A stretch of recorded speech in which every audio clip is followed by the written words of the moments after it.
ছোট ছেলে সমস্ত কামড়াই তো মারবো বাইরে গুলি ঘুরবে মাথার খুলি।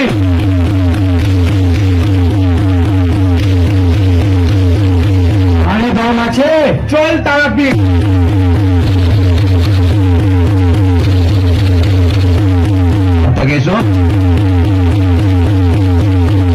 আপনি এখন আমি বাপের কোন সিট থেকে মামা শুনে একবার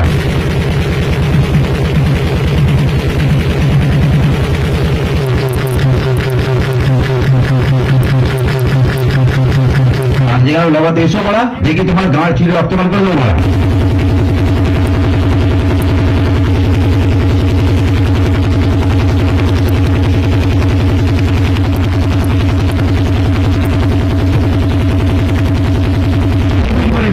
বাপের কোন সেট থেকে বানিয়ে